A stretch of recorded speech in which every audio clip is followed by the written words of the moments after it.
अब ये विश्लेषण करना होगा कि ब्रह्मा विष्णु महेश, रजगुण ब्रह्मा, सतगुण विष्णु, तमगुण शिव जी की पूजा करने वालों को क्यों राक्षस कहा? राक्षस स्वभाव को धारण किए हुए मनुष्यों में नीच दुष्कर्म करने वाले मूर्ख क्यों कहा गीता जी में?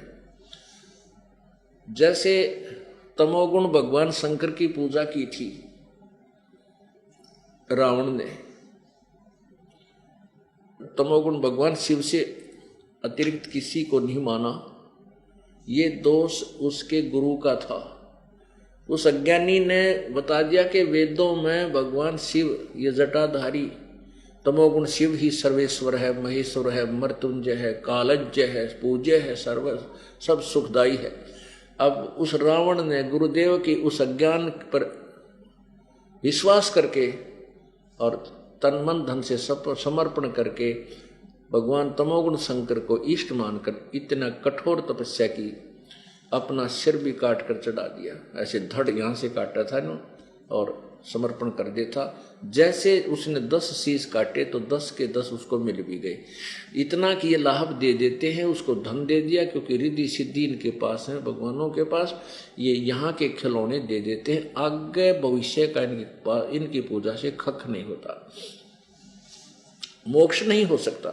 तो रावण ने साधना की तमोगुण भगवान शंकर की और आखिर में राक्षस कहलाया। शराब पीने लग गया, मांस खाया करता, परतरिया को उठा लिया सीता जी को, इससे दुष्कर्म और क्या करेगा, अपनी मां को पत्नी बनाने की चेष्टा कर रहा था। तो कहते हैं ये तमोगुण भगवान शंकर के उपासक रावण की गति थी, जिसके ऊपर सती थी, जिसको कोई सी भी संज्ञा दे लो सारी फटे। राक्षस स्वभाव को धारण किया, मनुष्यों में नीच दुष्कर्म करने वाला और मूड। अरे तेरा गजब हो, कहाँ से के कुकर्म कर लिया, एक औरत को उठा लाया, कितने बहाने बना के। अब दूसरा तमोगुण भगवान का उपासक एक भस्मागिरी था। उस भस्मागिरी ने ये गिरी, पुरी, नाथ, ओगड़, नागा, ये सारे भगवान शंकर तमोगुण के अनुयायी हैं, उपासक हैं। तो भस्मागिरी ने भगवान शंकर के कैलाश पर्वत के ऊपर उसके मकान के सामने बैठ गया, ऊपर को पैर नीचे निसर करके सिरासन पर, और साधना करता रहा। 12 वर्ष जब साधना कर ली तो एक दिन पार्वती जी ने कहा कि हे भोलेनाथ, हे भगवान महादेव, आप देवों के देव हो, महादेव हो, आपके सामने आपका उपासक क्या याचना कर रहा है, आप इसको प्रदान कर दो। तब भगवान शंकर जी ने कहा कि मांग भाई भस्मागिरी, क्या मांगता है? भस्मागिरी ने कहा प्रभु आप वचनबद्ध हो कि मैं मांगू आप मुझे प्रदान कर दोगे। भगवान शंकर ने सोचा कि मांगेगा, एक सिद्धि मांग लेगा, एक रिद्धि सिद्धि मांग लेगा, मैं दे दूंगा। तो उसने भगवान ने कह दिया, शंकर जी ने, तमोगुण भगवान शंकर ने बोल दिया तथास्तु, जो तू मांगे मैं वही वचनबद्ध होता हूँ। तब उसी समय खड़ा हो गया वो तो सीधा, और कहने लगा भगवान जो भस्म कड़ा है ना आपके पास, ये भस्म कड़ा दे दो मुझे। अब भस्म कड़े में क्या विशेषता थी? कड़ा जो भगवान ने हाथ में पहन रखा था, उस कड़े को किसी के सिर पे रख के यूं बोल दे भस्म, वो उसको जला देता था। तो भगवान शंकर ने सोचा भाई साधु, योगी साधु भगत है, जंगल में रहता है, अपनी सुरक्षा के लिए मांगता होगा, वो भी निकाल के दे दिया अगले भाई। जो ही उस तमोगुण उपासक भस्मागिरी के हाथ में वो कड़ा आया, भस्म कड़ा, उसी समय त्योर बदल गया। कहने लगा भगवान शंकर अब होले होशियार, तुझे मारूंगा, तुझे भस्म करूंगा और पार्वती को अपनी पत्नी बनाऊंगा। मैंने इसी उद्देश्य से साधना की थी, तेरा भस्म कड़ा मांगू। अपने आत्मा भस्मागिरी पीछे पीछे, और जिसको सर्वेश्वर, महेश्वर, मृत्युंजय, कालज्ञ और ये सब के मालिक, वो आगे आगे भाग रहा, खकाट ठा रखा है तरह के भैया। अगर ये अविनाशी थे तो बाजा क्यों? डर किस चीज का था? हमारे भाई आजा, इतना भी मत ना डटी। तो वो पता था कि तो एक महीने हो गया, तू गया काम थे कसम कहते मरेगा, तो भाग लिए। अब इसको कितना बढ़ा जाए चैप्टर को उतना बढ़ सकता है। पार्वती रूप धारण करके भगवान आए, उसको गंडहत नाच नचा कर भस्मागिरी को मार दिया। तो कहने का भाव यह है कि ये गीता जी का 7वें अध्याय का 12 से 15 श्लोक ये स्पष्ट कर रहा है। उसके लिए उदाहरण देना पड़ा इस कंसेप्ट को क्लियर करने के लिए कि तमोगुण, इन तीनों गुणों के द्वारा जिनका ज्ञान हरा चुका, रजगुण ब्रह्मा, सतगुण विष्णु, तमगुण शिव जी की साधना पर जो आरूढ़ आगे नहीं किसी की सुनना चाहते, वो राक्षस स्वभाव को धारण किए मनुष्यों में नीचे ओए इस गंदा के स्वभाव का, अपने जिसको इष्ट मान रहा, गुरुदेव मान रहा, उसकी पत्नी के ऊपर बदनीति से दुष्ट कर्म नीच और कौन होगा? मनुष्यों में नीच दुष्कर्म करने वाले मूर्ख मूढ़, यानी साधना भी करन विवेक नहीं, आगे के बनेगा तेरी साधना से, वो मूढ़ कहे। अब जैसे हिरण्यकशिपु जो प्रहलाद के पिताजी थे, उसने रजोगुण भगवान ब्रह्मा जी की उपासना की थी और बहुत ही कठिन तप किया था, साधना की थी। और प्रसन्न होकर के ब्रह्मा जी ने कहा मांग क्या मांगता है? सुबह मरू ना, शाम मरू, रात मरू ना, दिन मरू, 12 मास मरू नहीं, पशु पक्षी से मरू नहीं, मनुष्य से नहीं मरू, शेर प्राणी से नहीं मरू। तथास्तु कर दिया। अब उसने मान लिया कि तू अब मर नहीं सकता। उधर से अपनी पूजा शुरू करवा दी कि मेरा नाम जपो, हरनकशपु बोलो, क्या ले रहा है विष्णु। उधर से उसका पुत्र जो था प्रहलाद, वो परिचित हो गया था कि भगवान के नाम बिना, भगवान की भक्ति बिना गुजारा नहीं। और अपने ही पुत्र का शत्रु बन गया। हिरण्यकशिपु ने ऐसी यातना दी, फूकना चाहा, पर्वत से गिर दिया, सर्पों के झुंड में डाल आया, फिर लाल खंबे गर्म करके उसके साथ उसको बांधना चाहा कि इसको पकड़नी, तुझे मारूंगा। तब परमात्मा ने आकर के उस राक्षस का अंत किया, नरसिंह रूप धारण करके। अब वो हिरण्यकशिपु राक्षस कहलाया, रजगुण ब्रह्मा का उपासक, दुष्कर्म करने वाले, राक्षस स्वभाव को धारण करने वाले, मनुष्यों में नीच दुष्कर्म करने वाले मूर्ख। अब एक उदाहरण कंसेप्ट कति क्लियर कर देगा इन वैष्णव साधुओं के, जो विष्णु जी के सतोगुण के उपासक हैं। एक समय हरिद्वार के अंदर हर की पैड़ी पे एक कुंभ की परभी का संयोग इन्होंने जोड़ जुगाड़ जोड़ कर बनाया, और उस में स्नान करने के लिए सभी गिरी, पुरी, नागा, वैष्णव और ये सभी साधु वहाँ पहुँच गए। ये क्या करते हैं, गिरी अपने समुदाय में जाकर के पूरे ग्रुप बन जाता है, देश देशांतर के आके, और वैष्णव अलग हो जाते हैं, अपना अलग डेरा होता है उनका, पुरी अलग, गिरी अलग और नागा न्यारे। तो जब स्नान का समय आता है तो स्नान की जो परभी का समय होता है, थोड़ा सा कुछ समय होता है, 1-2 घंटा, और समय इस समय से इस समय तक रहेगी। उसके दौरान इन्होंने सभी ने स्नान करना होता है।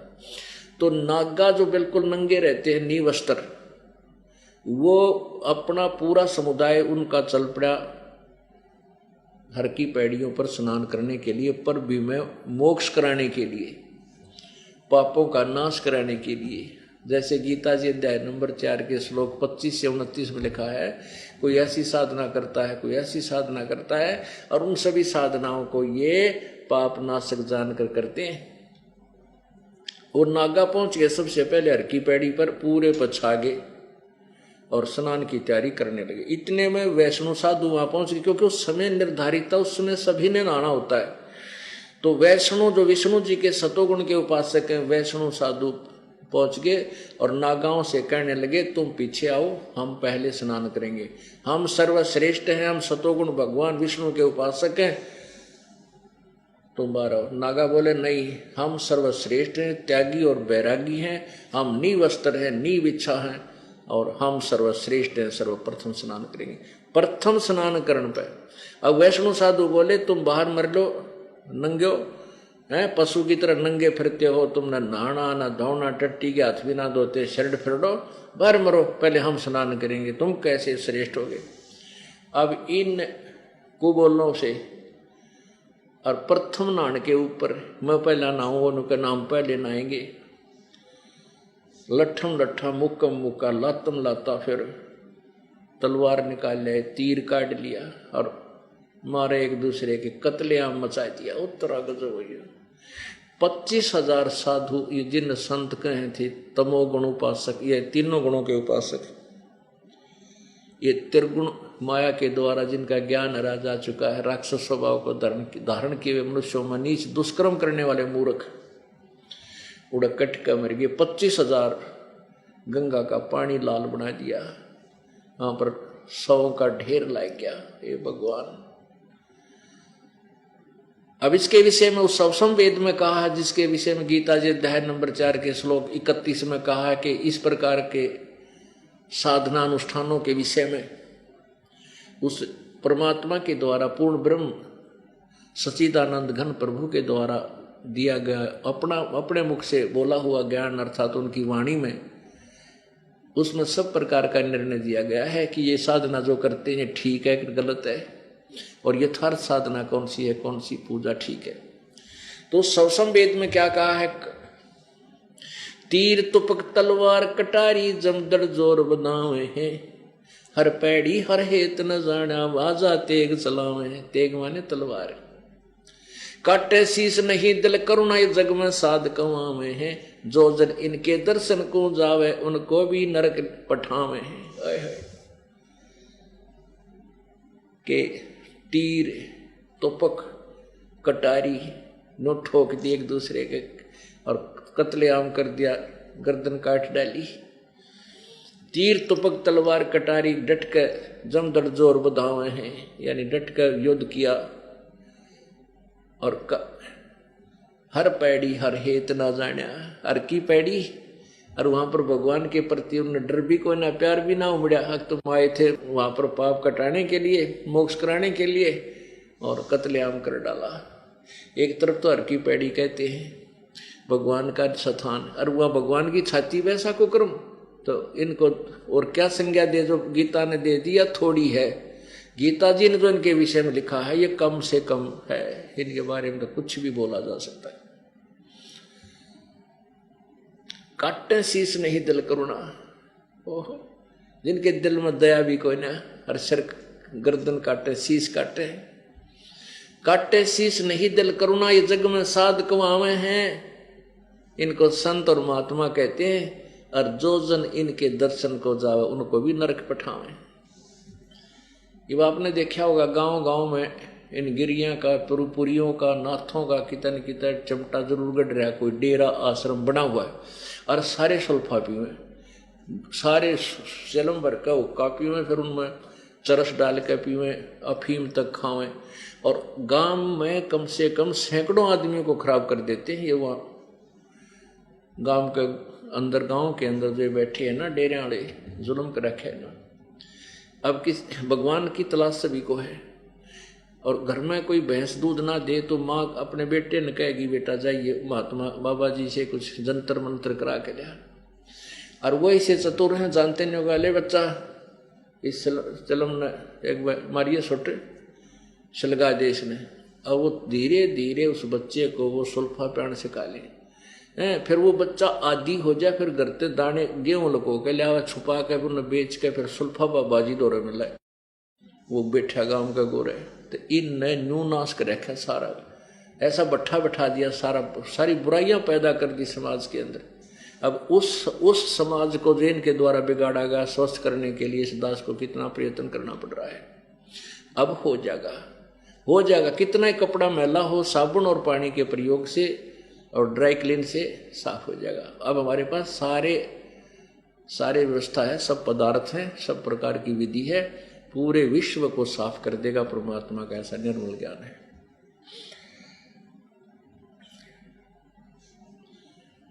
अब तीनों गुणों की उपासना करना, गीता जी मना कर रही है। और आगे क्या बताते हैं, जो अन्य देवताओं की पूजा करते हैं, यानी एक भगवान ने छोड़ के अन्य भगवानों की जो पूजा करते हैं, ब्रह्मा विष्णु महेश भी अन्य भगवानों में आती, अन्य देवताओं में। अब देखिएगा गीता जी अध्याय नंबर 7 के श्लोक नंबर अब 20 में देखेंगे। इन्हीं से संबंध है, 15 से आगे संबंधित है। अब क्या लिखा है इसमें कि उन भोगों की कामना द्वारा जिनका ज्ञान हरा जा चुका है, उन ब्रह्मा विष्णु महेश यानी अन्य उन देवताओं से मिलने वाले लाभ से जिनका ज्ञान हरा जा चुका है, अपने स्वभाव से प्रेरित होकर उस नियम को धारण करके अन्य देवताओं को भजते हैं, पूजते हैं। अन्य देवताओं को आगे देखो 21 में,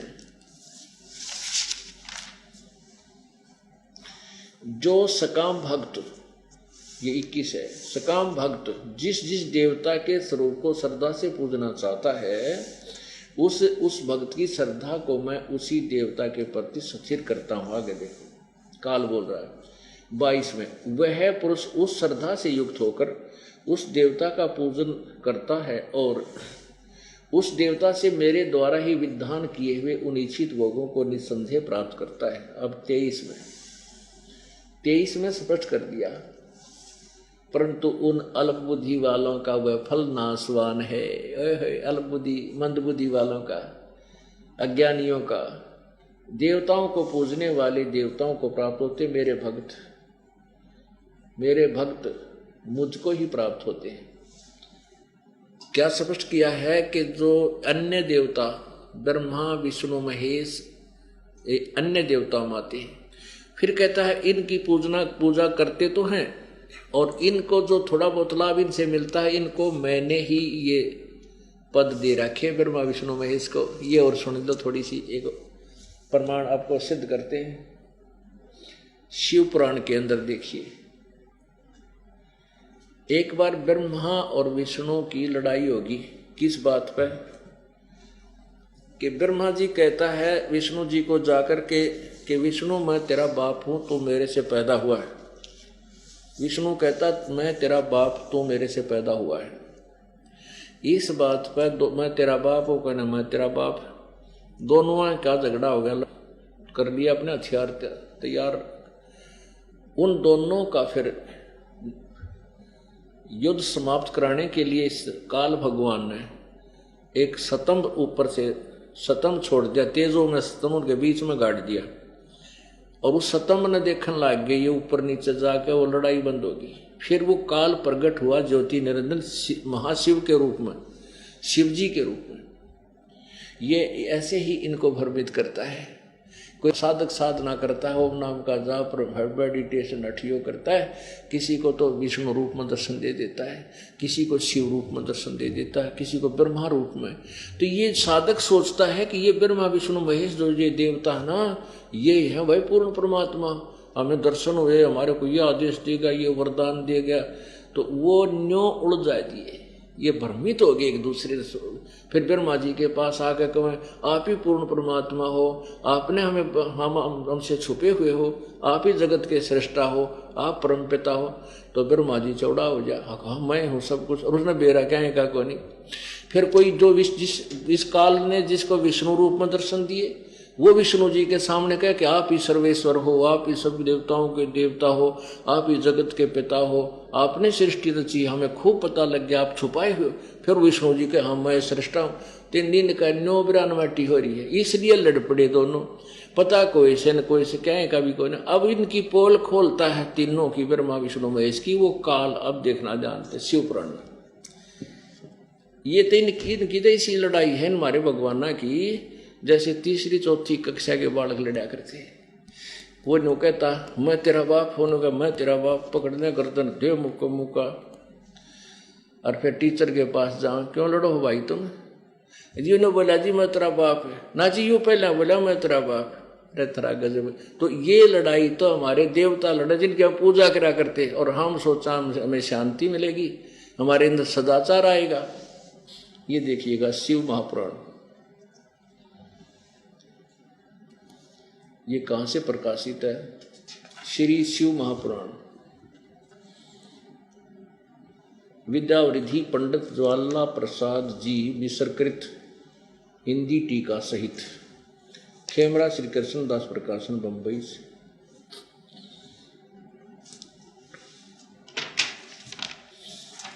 इसका देखिएगा, ये पृष्ठ 11 पे है, विद्वेश्वर संहिता अध्याय 6 में। ये थोड़ा सा पढ़ के सुनाऊंगा, आनंद आएगा आपको। नंदी केश्वर जी ने, नंदी जो बैल रूप में भगवान शिव के साथ रहे, इसने सुनाया कि एक बार श्री विष्णु जी ब्रह्मा जी विष्णु जी के पास आ गए, उनकी कैसे लड़ाई हुई, फिर सारी कहानी सुनाइए, देखिएगा। ये है श्री शिव पुराण पृष्ठ 11 पे, और ये है विद्वेश्वर संहिता भाग 1 अध्याय 6। अब देखो, नंदी केश्वर यानी वो नंदी भगवान, बैल भगवान बोले, हे योगिंदर, आगे एक समय विष्णु भगवान शेष शैया पर अपने गरुड़ आदि पार्षदों से युक्त लक्ष्मी सहित शयन करते थे। उस समय ब्रह्मज्ञानियों में श्रेष्ठ ब्रह्मा जी अपने स्वेच्छा से वहां आए। सब प्रकार सुंदर सेज पर शयन करते हुए कमल लोचन विष्णु जी से पूछने लगे, तुम कौन हो?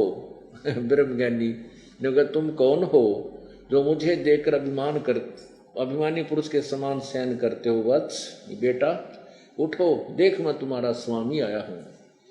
आए हुए गुरु को देखकर जो अभिमान करता है, उस द्रोही मूड का गाली दे है इसको, विष्णु को प्रायश्चित होना उचित है, ये ब्रह्मज्ञानी।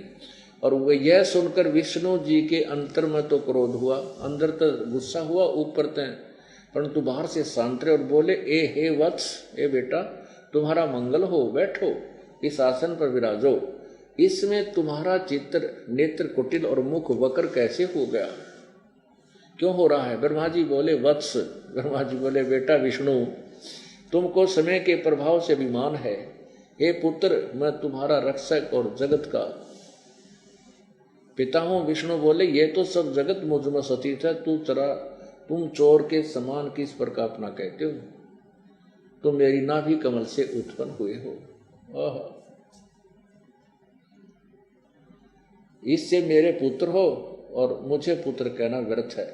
नंदीकेश्वर बोले, इस प्रकार ब्रह्मा विष्णु दोनों ही रजोगुण से मुग्ध होकर विवाद करने लगे। मैं श्रेष्ठ हूं, मैं स्वामी हूं, ऐसा कहकर एक दूसरे को मारने की इच्छा से युद्ध करने लगे। संपूर्ण देवता विमान में बैठकर उस महा अद्भुत युद्ध देखने को चले और आकाश में उनके ऊपर फूल बरसाने लगे। ये हमारे देवता देख लो, दूसरे ब्रह्मा विष्णु में भेजते न्यारे। अब वो दोनों लड़ने तैयार हो रहे हैं, मरने मारने को, और वो ऊपर तो फूल बरसाओ है, कर दो काम, लड़ो। जबकि जाकर पंचायत करनी चाहिए, समझदारी से काम लो जी, क्यों लड़ो हो, आप लड़ोगे तो हमारा क्या होगा? नो कि वो फूल बरसाओ ऊपर तक, कर दो काम, मारो लठ एक दूसरे के। अब आगे देखो, ये हम जो अपने उद्देश्य पर आते हैं, ब्रह्मा विष्णु और शिव ये परमात्मा नहीं है, मालिक नहीं है। दास नहीं कह रहा, ये अपने पुराण कह रहे हैं, इनकी हिस्ट्री बता रही है। ये देखिएगा, विद्वेश्वर संहिता अध्याय 9 में पृष्ठ 17 पे, अध्याय 9 में यहां से शुरू करते हैं। अब ये काल उनके बीच में आ गया। नंदीकेश्वर बोले, इस प्रकार भगवान ने उन नम्र हुए ब्रह्मा और विष्णु पर अनुग्रह करके उनके युद्ध में जो परस्पर उनकी सेना मारी गई थी, उसको अपनी शक्ति से जीवित किया कर उठाया। फिर क्या बोला वो? मेरे सकल और निष्कल भेद से 2 स्वरूप हैं, तो परंतु और ईश्वर नहीं, इस कारण तुम उनके 2 रूप नहीं हो सकते। पहला सतम रूप और दूसरा पीछे मूर्तिमान रूप धारण किया। इसमें ब्रह्म रूप निष्कल है और ईश्वर सगुण है। मेरे ये दोनों रूप सिद्ध हैं, दूसरे किसी के नहीं। अब देखिए कमाल कर रखे हैं, वो किसी के नहीं हो सकते। इस कारण तुम दोनों को अथवा दूसरों की ईश्वरत्व की प्राप्ति नहीं हो सकती। और तुमने अज्ञानता से अपने को ईश माना। ब्रह्मा और विष्णु को कौन कह रहा है? ये काल जो सदाशिव महाशिव रूप में रहता है। तुमने अपने आप को ईश मान लिया, भगवान मान लिया। यह बड़ा अद्भुत हुआ। उसके दूर करने को ही मैं रण स्थान में आया। अब तुम अपना अभिमान त्याग कर मुझ ईश्वर में अपनी बुद्धि लगाओ। मेरे प्रसाद से लोक में सब अर्थ प्रकाश करते हैं। यहां देखो, अब ये 18 पृष्ठ पे विद्वेश्वर संहिता 10 अध्याय में, यहां नीचे देखो। अब ये क्या कहता है? काल हे पुत्रो, यह कृत्य कौन सा? जैसे सतिथि और उत्पत्ति का। हे पुत्रो, यह कृत्य आपने तप से प्राप्त किया है, जो कि सृष्टि की उत्पत्ति और पालन कहता है, और सो मैंने प्रसन्न होकर तुम्हें दिया है। इसी प्रकार दूसरे जो कृत्य हैं, रुद्र और महेश को प्रदान किए। ये हो गए ना न्यारे न्यारे। ब्रह्मा और विष्णु का तो इस ऊपर सेंटेंस सुना लिया। यहाँ पर रुद्र और महेश, बोलने वाला इनसे भी न्यारा है, प्रदान किए हैं। रुद्र और महेश को भी प्रदान किए, परंतु अनुग्रह करते कोई भी पाने को समर्थ नहीं है। ये स्पष्ट हुआ कि ब्रह्मा विष्णु और शिव ये भगवान नहीं है, मालिक नहीं है, ये पूजा के योग्य नहीं है। ये कहता है काल के तुम मेरी भजन करो, और तुमने जो ये कर्त मैंने तुम्हें दिया है, तुमने तप करके प्राप्त किया। तुम्हारा ही जूता, तुम्हारा ही शीश। काल तो हमारे साथ ऐसा जुल्म कर रहा है, पहले तो रोंग साधना करवा के हमारे को सिद्धि युक्त कर लेता है, और फिर रिमोट से हमारे से अपना सारा कार्य उल्लू सीधा करवाता है।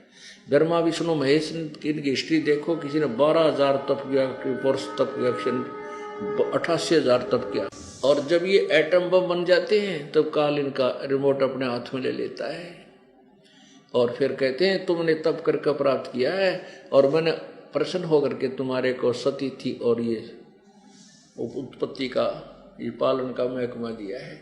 और 2 कृत और महेश और रुद्र को भी मैंने दिए हैं संहार करने के, और अनुग्रह कोई नहीं कर सकता, यानी रम नहीं कर सकते, तुम केवल वर्क दंड दे सकते हो। इससे सिद्ध हो गया कि ब्रह्मा विष्णु महेश भगवान नहीं है, मालिक नहीं है, क्योंकि शिव पुराण में इनको रिजेक्ट किया है। वास्तविकता भी यही है। लेकिन जब तक हम पूर्ण परमात्मा से परिचित नहीं होते, तब तक हम इन्हीं के ऊपर आश्रित रहते हैं। अब आपने ये भी स्पष्ट हो गया कि इनको युकाल कहता है, इन देवताओं को मैंने ही थोड़ा बहुत के में कुछ दे रखा है, बाकी ये जो इनकी पूजा करते हैं ये अल्प बुद्धि वाले हैं, इनकी ये पूजा अक्षणिक नाशवान है, ये ठीक को नहीं। इसका अपरमात्मा क्या कहते हैं? जग सारा रोग रे। जैसे आपने गीता जी अध्याय नंबर 15 के श्लोक 16 में और 17 में सुना। 16 में कहा है कि क्षर पुरुष और अक्षर पुरुष ये और इनके प्राणी, क्षर पुरुष ये ब्रह्म, ये काल, अक्षर पुरुष ये परब्रह्म, ये और इनके प्राणी दोनों नाशवान। उत्तम पुरुषत्व अन्य 17वें श्लोक में कहा, उत्तम पुरुषत्व अन्य परमात्मा इति उदाहरते, इसको भगवान कहा जाता है। वो तो इन दोनों से न्यारा है, वही वास्तव में अविनाशी है, वही तीनों लोकों में प्रवेश करके सबका धारण पोषण करता है। गीता ज्ञान दाता अध्याय नंबर 4 के श्लोक 5 में कहता, अर्जुन तेरे और मेरे बहुत जन्म हो चुके, तू नहीं जानता मैं जानता हूँ। अध्याय 4 के श्लोक 9 में कहा कि मेरे जन्म और क्रम अलौकिक है, यानी जन्म तो होते हैं। अध्याय नंबर 2 के श्लोक 12 में कहा कि अर्जुन तेरे और मेरे, ये ना सोच के हम और तू ये सब सैनिक पहले ना थे, आगे ना जन्म होगा, हम आगे भी होंगे, पहले भी थे, और आगे भी जन्म तेरा और मेरा होता रहेगा। इससे सीधा गीता ज्ञान दाता अविनाशी नहीं है, और परब्रह्म भी अविनाशी नहीं, तो जन्म मरण का रोग इनका भी लाग रहा। जन्म मर के रोग कटे बिना जीव सुखी नहीं हो सकता। जग सारा रोग रे, जिन सतगुरु वैद न जाण्या, जग सारा रोग रे।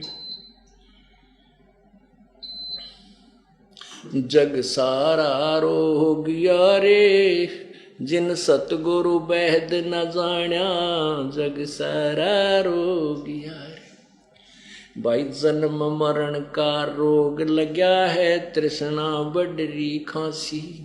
जन्म मरण का रोग लग्या है तृष्णा बडरी खांसी। आवागवन की डोर गले में पड़ी काल की फांसी। जग सारा रोगिया रे। जिन सतगुरु बैद न जान्या जग सारा रोगिया रे। जग सारा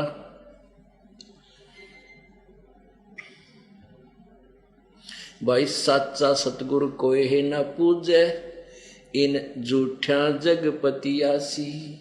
सच्चा सतगुरु कोई है न पूजे झूठों जगपतियासी। अंधे की बाँ गई अंधे न ये मार्ग कौन बतासी। जग सारा रोगिया रे। जिन सतगुरु बैद न जान्या जग सारा रोगिया रे। जग सारा रोगिया रे। जिन सतगुरु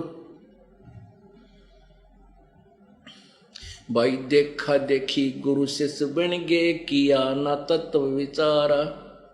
देखा देखी गुरु शिष्य बन गए किया ना तत्व विचारा। गुरु शिष्य दोनों के सिर पर युकाल ठोके पंजारा। जग सारा रोगिया रे। जिन सतगुरु बैद न जान्या जग सारा रोगिया रे। सार शब्द सर जीवन बूटी गस गस अंग लगावे। सार शब्द सर जीवन बूटी गस गस अंग लगावे। कहे कबीर तुम सतकर मानो ये जन्म मरण मिट जावे। जग सारा रोगिया रे। जिन सतगुरु बैद न जान्या जग सारा रोगिया रे। सत साही अपरमात्मा के जन्म मरण का रोग लगा तृष्णा बडरी खांसी और आवागमन आठ डोर गले या पड़ी काल की फांसी। फिर क्या कहते हैं कि सच्चे सतगुरु की न कोई नहीं पूजे इन झूठा जगपति ऐसी। सारे न गपोड़ पेल रखे इनके ऊपर विश्वास करें बैठे जिन्हें कह का भी नहीं पता। और परमेश्वर कबीर जी आए थे 600 साल पहले ये निर्मल ज्ञान बताया करते वो नहीं मानी किसी ने। तो भगवान आखिर में कहते हैं सच्चा सतगुरु कोई ना पूजे इन झूठों जगपति ऐसी। और अंधे की माँ पकड़ी अंधे ने बता मार्ग कौन बतासी। ये सारे अंधे अनुयायी भी ज्ञानहीन और वो मुख्य इनके हेड ऑफ द डिपार्टमेंट भी अज्ञानी। तो कौन सा राह बतावे मोक्ष मार्ग का। फिर परमात्मा कहते हैं कि एक वो सार नाम जो है सार शब्द जो है ये आपका रोग काटेंगे जन्म मरण का। और इसको नाम लेकर इसका जाप करना होगा सार नाम का। और कह कबीर तुम सतकर मानो जन्म मरण मिट जैसी। बोलो सतगुरुदेव सत साहे। परमपिता परमात्मा सारी सृष्टि के रचनहार सर्व ब्रह्मांडों के कुल मालिक कबीर देव कबीर प्रभु कबीर अमितोजा कबीर अग्नि कबीर अल्लाह अल्लाहु अकबर अल्लाह कबीर हक्का कबीर ये उसी परमपिता परमेश्वर कबीर देव के कबीर साहब के भाषा भिन्न नाम हैं। वो परमात्मा सर्व सृष्टि रचनहार कबीर परमेश्वर कबीर प्रभु ये पूर्ण ब्रह्म परम अक्षर ब्रह्म अपने विषय में जानकारी देने के लिए स्वयं ही आते हैं। जैसा कि आपने यजुर्वेद अध्याय 5 के मंत्र 1 में सुना और देखा पढ़ा कि वो परमेश्वर अग्नि तनुरसी परमेश्वर सह शरीर है। हे परमात्मा हे परमेश्वर आप सह शरीर हैं। विष्णवे तवा सोमस्य तनुरसी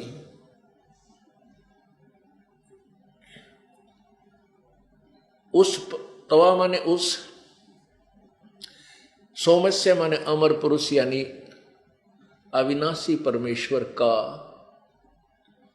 तनु माने शरीर, विष्णवे माने सबका धारण पोषण करने के लिए। तो गीता जी अध्याय नंबर 15 के श्लोक 16 और 17 में 3 प्रभुओं के विषय में जानकारी दी है। 3 पुरुष बताए हैं। पुरुष माने प्रभु। एक क्षर ब्रह्म, एक अक्षर ब्रह्म, एक क्षर पुरुष, एक अक्षर पुरुष, एक परम अक्षर ब्रह्म अर्थात परम अक्षर पुरुष। ये 3 परमात्मा हैं। एक ब्रह्म, इसको क्षर पुरुष भी कहते हैं, क्षर ब्रह्म भी कहते हैं। एक अक्षर पुरुष अर्थात अक्षर ब्रह्म, जिसको परब्रह्म भी बोलते हैं।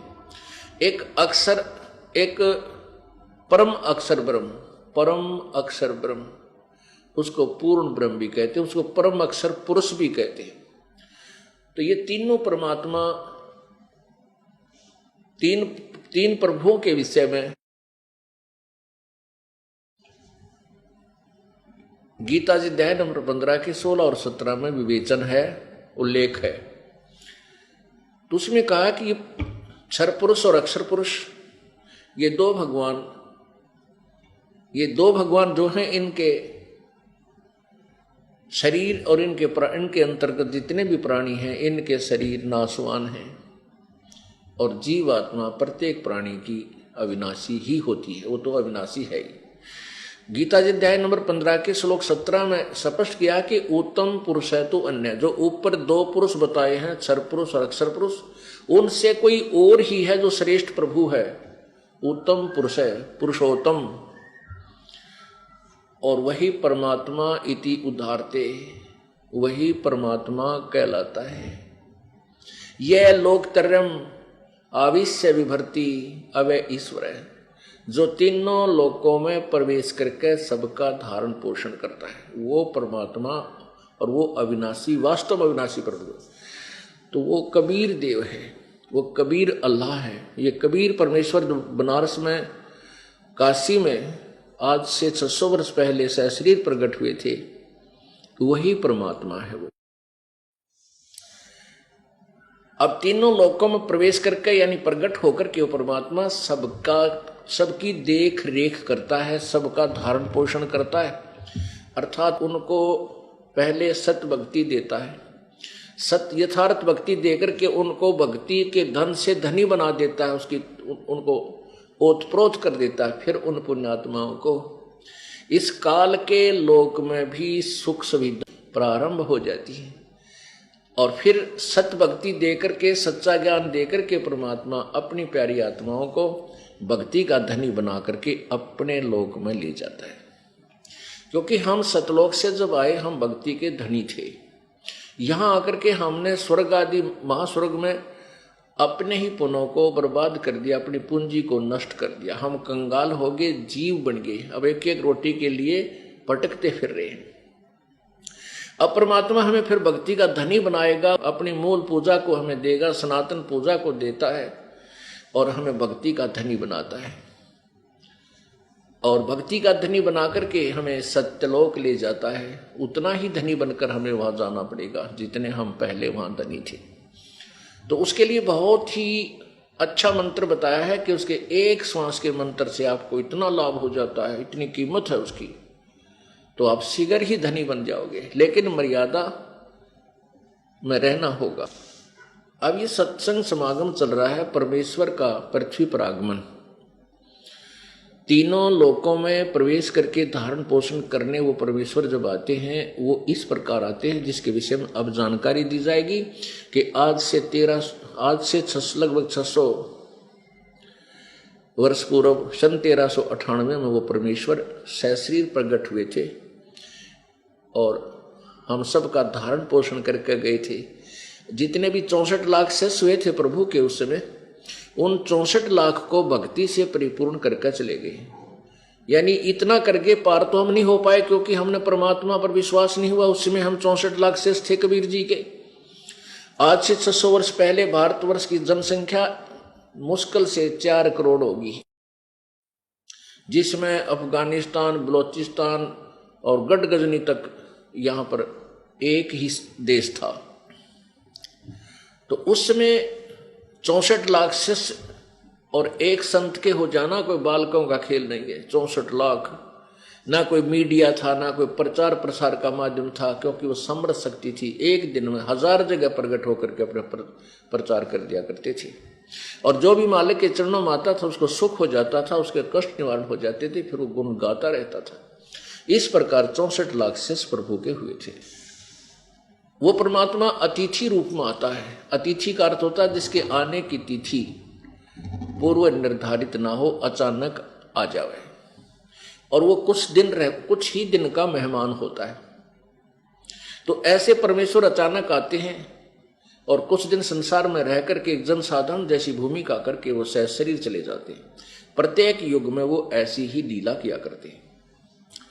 उसी के विषय में यजुर्वेद अध्याय नंबर 5 के मंत्र नंबर 1 में स्पष्ट किया है कि वो हे परमात्मा, हे परमेश्वर, आप सहज शरीर हैं, आप तेजो में शरीर युक्त हैं। क्योंकि अग्नि परमेश्वर का अर्थ है तेजो में शरीर युक्त परमेश्वर। परमेश्वर का जो शरीर है वो तेज पुंज का है, नूर का है। अब जैसे हमारा शरीर 5 तत्वों से मिलकर बना है, और इसमें 5 तत्व कहीं नजर नहीं आते, कितना सुंदर कैसा बन गया। ऐसे ही एक नूर तत्व से वहां शरीर बनता है, जो ऐसनाविरम अकायम, शुक्रम अकायम ऐसनाविरम। वो तेज पुंज का शरीर जो है उसमें नाड़ी नहीं होती, और माता पिता के योग से वो शुक्रम से नहीं बनता। तो वो शरीर हम सभी का वहां सतलोक में था। हमने अपनी नालायकी से, अपनी वीकनेस के कारण हम परमात्मा से दूर हुए। तो वो परमेश्वर यहाँ प्रकट होता है, और सबका विष्णुवे माने सबके धारण पोषण करने के लिए, तवा माने उस, सोमस्य माने अमर पुरुष का, तनु मीन शरीर, असी माने है। यजुर्वेद अध्याय नंबर 5 के मंत्र 1 के विषय में आपको जानकारी दी जा रही है।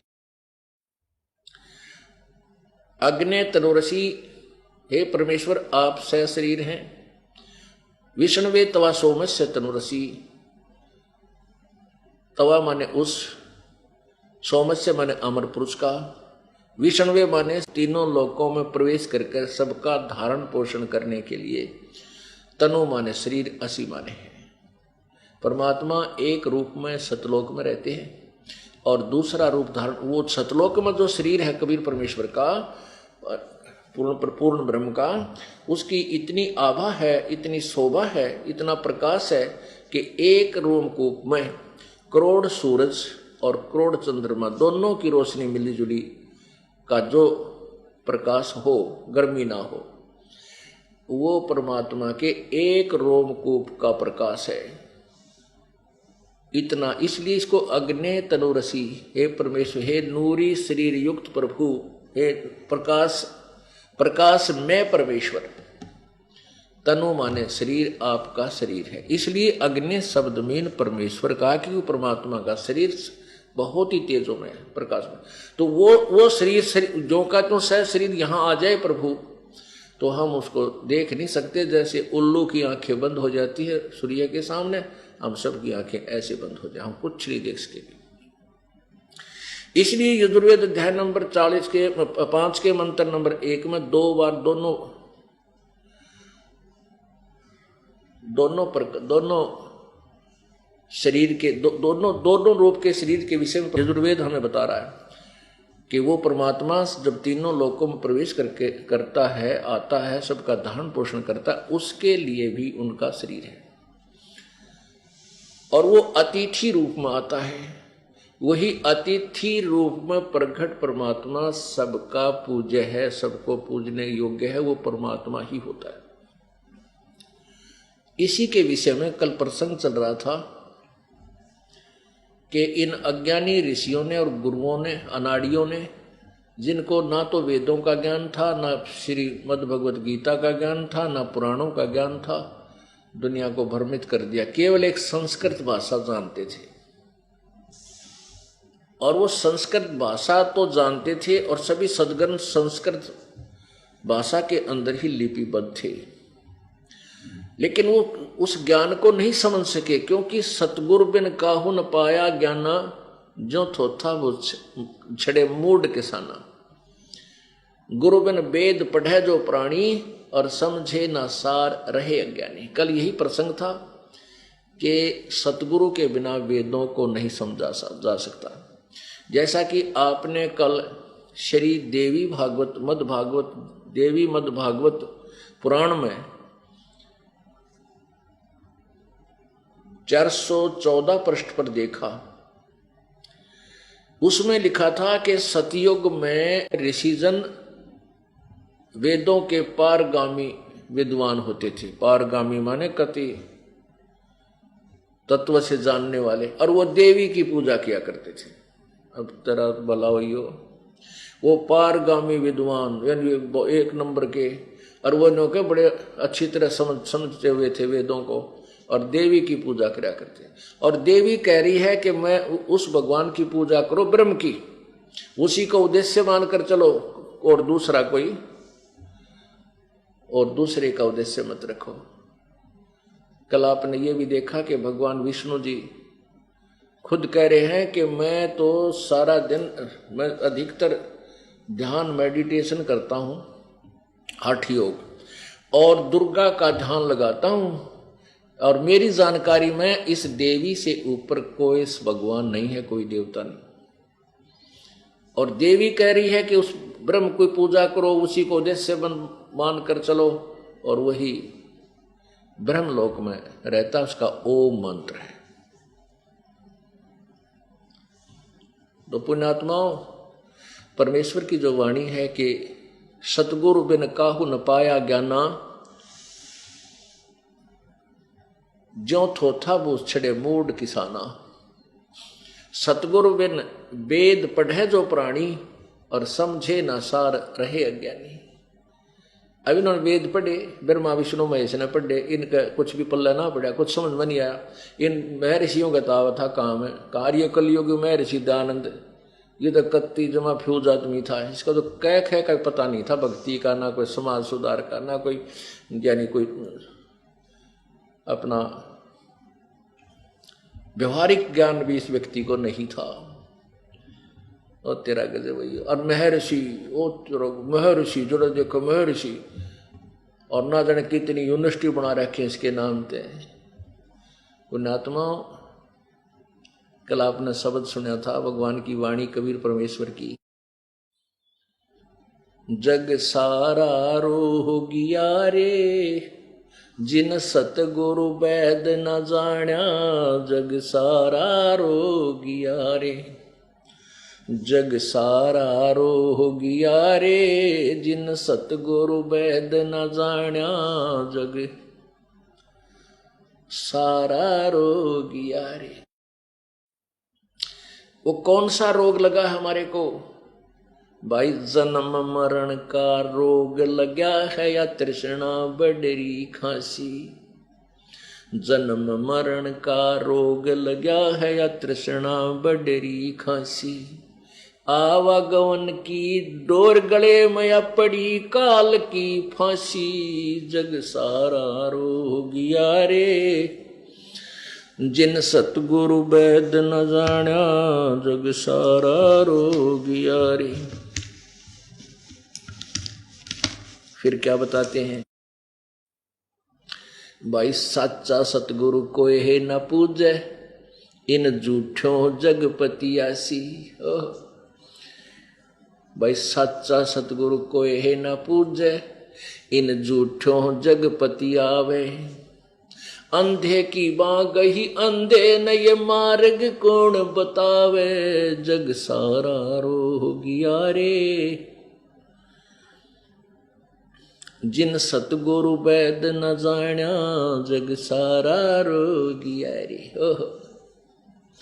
महर्षि की पदवी, परम संत, पारगामी, वेदों के पारगामी विद्वान, सतयुग के ऋषि, और वो कहते हैं कि दुर्गा ही, वेदों में दुर्गा की भक्ति के विषय में ही प्रमाण दिया है। और वो दुर्गा की भक्ति करते थे। तो फिर अन्य अनुयायी क्या करें जब गुरु जी ने इतना ज्ञान। अब अंधे की बाँ अंधा ही पकड़कर चल रहा है।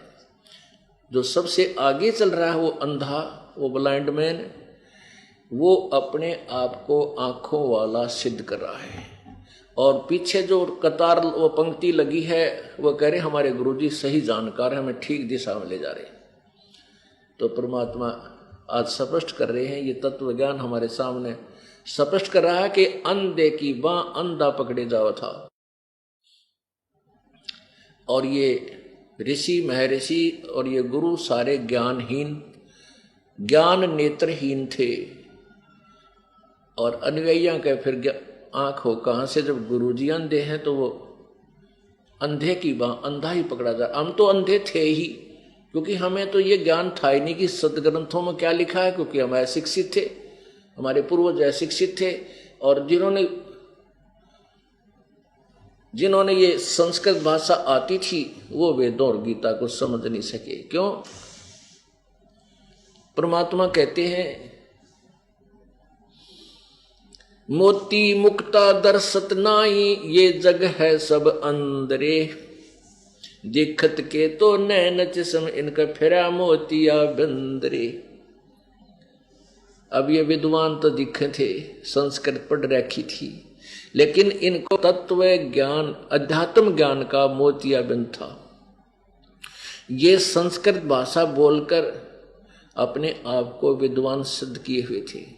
और हमें ऐसा लगा था जैसे ये तो कसूते विद्वान है, संस्कृत में तो डटे नहीं डटते, इतनी स्पीड तक संस्कृत भाषा बोल रहे हैं। लेकिन किसी को मोतियाबिंद हो ना, सफेद मोतियाबिंद, तो उसकी आंखें इतनी स्वस्थ दिखाई देती हैं, बहुत ही स्वस्थ, लेकिन उसको दिखता कति नहीं। ऐसे ही ये विद्वान महर्षि पाके पड़े थे, इनका मोतियाबिंद था अध्यात्म ज्ञान का, इनको मोतियाबिंद था, इनको कोई ज्ञान नहीं था। पुण्यात्माओं, ये इसीलिए संघर्ष हो रहा है इस दास के पास कि मुझे सच्चाई कहनी पड़ रही है। मेरी ड्यूटी, मेरा कर्तव्य प्रभु ने यही बना दिया कि मैं सदग्रंथों का ज्ञान जनसाधारण तक पहुंचाऊं। ये आदेश है परमात्मा का। अब हमारे साथ कुछ भी घटना घटे, कुछ भी हो, इसकी परवाह नहीं मुझे, क्योंकि परमात्मा ने जो आदेश दे दिया, अब रखवाला भी वो बनेगा। उसने बाग लवाया है अपना, तो हम तो उसके नौकर हैं, उस बाग के माली के, उस बाग के मालिक के हम तो नौकर हैं। उसके पौधे लगा रहे हैं। अब बाढ़ तो उसने करनी पड़ेगी, दढ़ी ने करनी पड़ेगी अपने पौधों को सुरक्षित रखने के लिए। तेरे लगे रे सत्संग बागे हो बाग, बंदी छोड़ चमन के माड़ी। तेरे लगे रे सत्संग बाग हो बाग, बंदी छोड़ चमन के माड़ी। तेरे लगे